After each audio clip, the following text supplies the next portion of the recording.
Hello tout le monde, on se retrouve pour un top 10, encore une fois, ça sera mon top 10 de mes séries télé terminées préférées. Donc j'ai fait, bon, c'est pas un top 10, c'est un top 12, déjà je raconte n'importe quoi. Donc pareil, ce sont que des séries qui ont été arrêtées au moment où je vous parle de cette vidéo. Donc aujourd'hui on est le 6 juin 2017. Donc on commence tout de suite avec la 12e position. En 12e position, une série qui est pas du tout connue, c'est The Lying Games, qui compte 2 saisons et 30 épisodes. Donc qui raconte l'histoire de deux jumelles qui vivent séparément, qui ont été séparées à la naissance. L'une d'entre elles vit dans un quartier pauvre, l'autre dans un quartier riche, et un jour une d'entre elles va partir à la recherche de l'autre. Elles vont se trouver et elles vont décider d'échanger leur rôle sans que personne ne s'en rende compte. Et de là, on va voir un peu leurs histoires et tout ce qui tourne autour. Moi j'ai adoré, c'est une série très fraîche, très jeune, très girly, et l'actrice principale, parce qu'il faut savoir que c'est qu'une actrice qui joue le rôle des deux jumelles. Alors je sais pas comment ils ont fait ça, mais franchement ça rend très bien à l'écran. Si j'avais pas vu dans les articles que c'était une seule fille qui jouait les deux, franchement j'y aurais vu que du feu. Et cette série est juste trop bien, je comprends pas qu'elle ait été arrêtée comme ça en pleine saison. En plus il y a pas mal d'acteurs très connus qui jouent dedans. Il y a Cordelia de Buffy contre les vampires qui apparaît dedans. Il y a aussi celui de Heroes, Adrian Pasdar je crois, qui joue dedans. Et franchement c'est une série pleine d'enthousiasme, pleine de gaieté, et je vous la conseille vraiment. Après la saison 2 est un peu gâchée parce qu'elle a été coupée au 12e ou 13e épisode. Mais voilà, ça vaut vraiment le coup d'œil. En 11e position, une série arrêtée récemment, donc au mois de mai, c'est Two Broke Girl avec 6 saisons et 138 épisodes. C'est une mini-série qui compte 20 minutes par épisode, mais elle est juste trop drôle. C'est l'histoire de Caroline et Max, une qui a perdu tout son argent suite à des quiproquos avec la banque. L'autre c'est une pauvre, qui vont se rencontrer et qui vont se détester au début, puis par la suite elles vont s'adorer. Et il leur arrive que des conneries, franchement, elles sont juste trop bien, leur duo fonctionne à merveille. Et moi j'ai adoré, je passe toujours un excellent moment devant ces 20 minutes.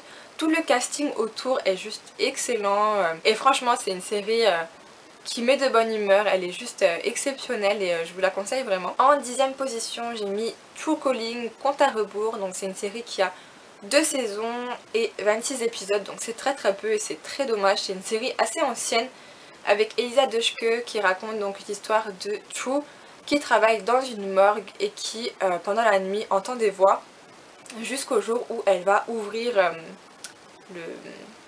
le tiroir d'un des cadavres. Et celui-ci va se réveiller et lui demander de l'aide. De là, elle va repartir un jour en arrière pour tenter de sauver cette victime. Et moi j'ai adoré le concept, je trouvais ça très innovant à l'époque.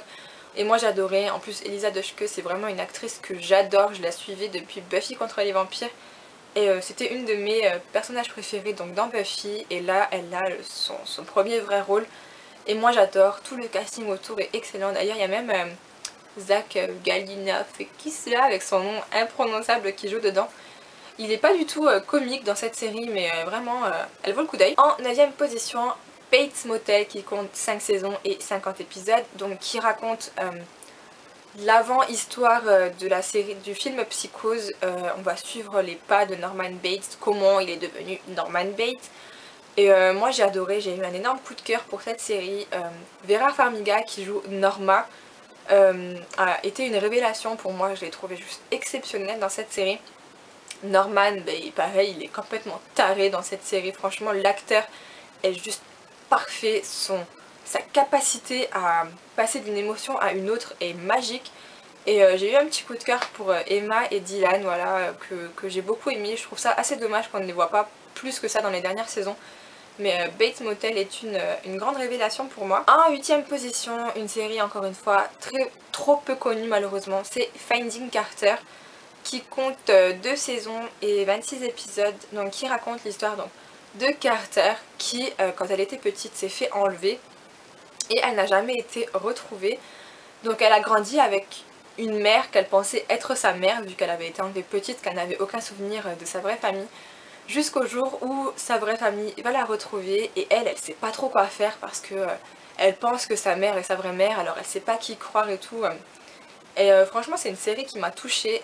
Carter est juste trop choupie, elle est très naturelle, très rock'n'roll, un peu m'en foutisme, je fais ce que je veux, où je veux, avec qui je veux. Et c'est le genre de série que j'aime beaucoup. Franchement je trouve trop dommage qu'ils ont arrêté la série au bout de si peu de saisons. En plus tous les personnages autour sont pas du tout caricaturaux, c'est pas du tout le genre de personnages qu'on voit dans les séries type Gossip Girl, les frères Scott. Et c'est ça que j'ai aimé dans cette série, c'est vraiment du renouveau, de la bonne dose de fraîcheur. Et vraiment je vous la conseille. C'est assez, enfin, c'est une série plutôt pour les filles, mais si vous aimez un peu le genre thriller et tout, je vous la conseille. En 7ème position, encore une série pour les filles, mais c'est Art of Dixie avec Rachel Bilson. Donc qui raconte l'histoire de Rachel Bilson, qui est médecin. Donc dans cette série elle reçoit son diplôme et elle va partir récupérer un cabinet, mais dans une ville, un village plutôt, complètement à l'opposé de son ancienne vie. Donc à la base elle était enfin, voilà, dans une grande ville avec plein de gens, très à la mode et tout, et elle va partir dans un village où il se passe pas grand chose en fait. Elle, au début elle va être déprimée de la vie, franchement elle va limite faire une dépression, et en fait elle va s'habituer au mode de vie de ce village, elle va s'habituer aux habitants, aux bons comme aux mauvais, et elle va s'attacher à un garçon en particulier qui est une brute horrible au début et qui va changer un peu son comportement.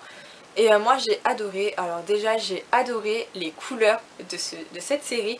Franchement c'est très coloré, très gai, très plein de vie et tout.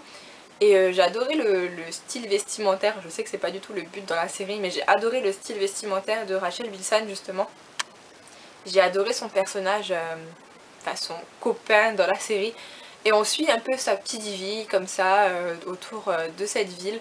Et voilà, moi j'ai passé un agréable moment. C'est une série qui compte 4 saisons et 76 épisodes, donc ça passe très très vite. Si vous avez un peu de temps à perdre, je vous la conseille. On continue avec la 6ème position, c'est Devious Maids qui compte 4 saisons et 49 épisodes. C'est un peu le même trip que Desperate Housewives, donc ce sont des bonnes, des femmes de ménage, qui sont pour la plupart mexicaines, portoricaines, etc. Et elles travaillent chez les riches, donc dans de grandes villas avec des habitants très très cotés, jusqu'au jour où l'une d'entre elles va se faire assassiner. Les autres vont partir à la recherche d'indices pour savoir qui a fait quoi. Et moi j'ai adoré, c'est un peu vraiment la même histoire que Desperate Housewives.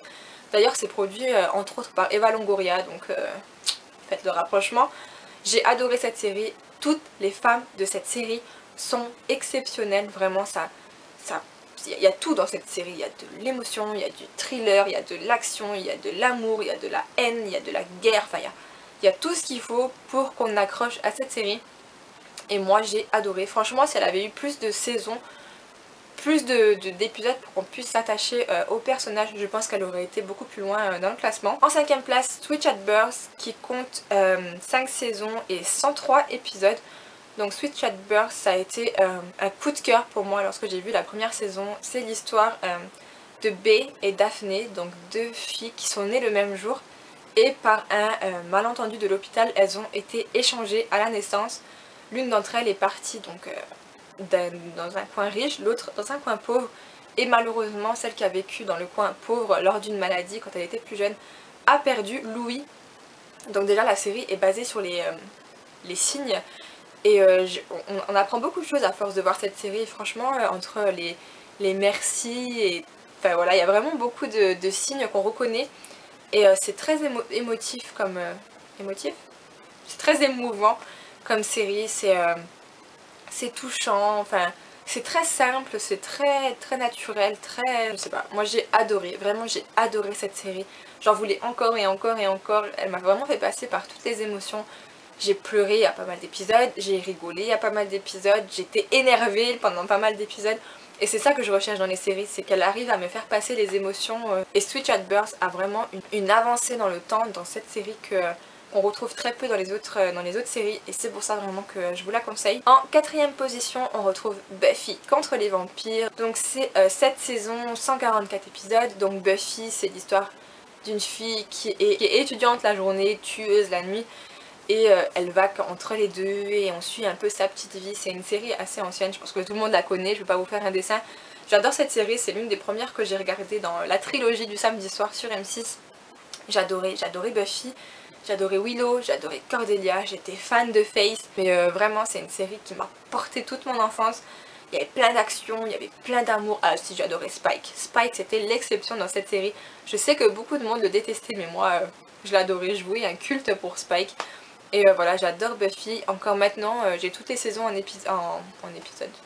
J'ai toutes les saisons en coffret et souvent dans l'année je me refais quelques épisodes et tout. Franchement j'adore. En troisième position, Desperate Housewives, 8 saisons, 180 épisodes.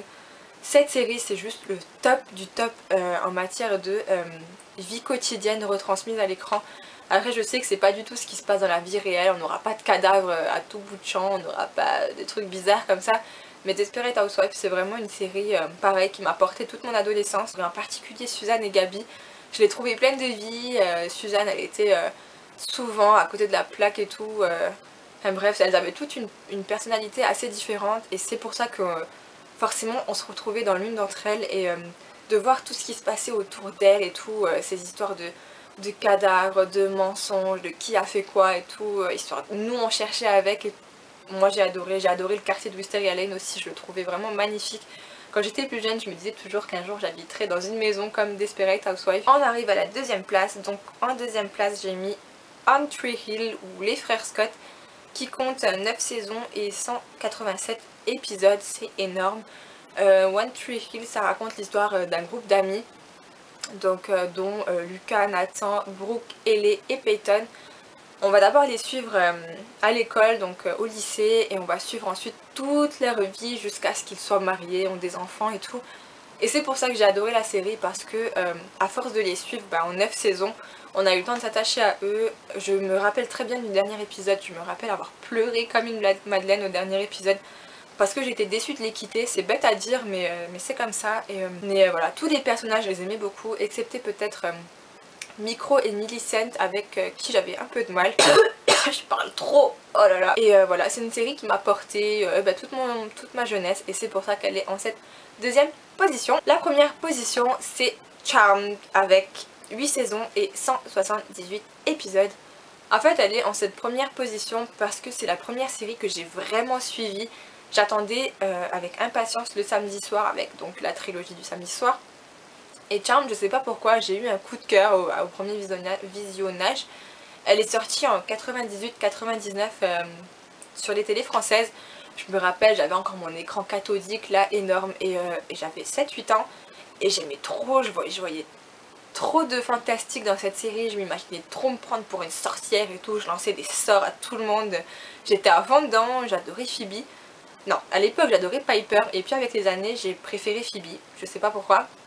J'ai jamais vraiment aimé Paige ni Prue, mais Piper et Phoebe je les aimais beaucoup. J'adorais Léo, j'adorais Chris. J'aimais un peu moins Cole, mais voilà, c'est une série pareil qui m'a suivi ma jeunesse, mon adolescence. Encore maintenant, je revois les épisodes en coffret à la télé. Même si je les connais tous par cœur, je connais les répliques de chaque épisode. Mais voilà, Charmed c'est vraiment ma série de cœur. Je pense qu'aucune série jamais va détrôner Charmed. Ce petit côté nostalgique et tout.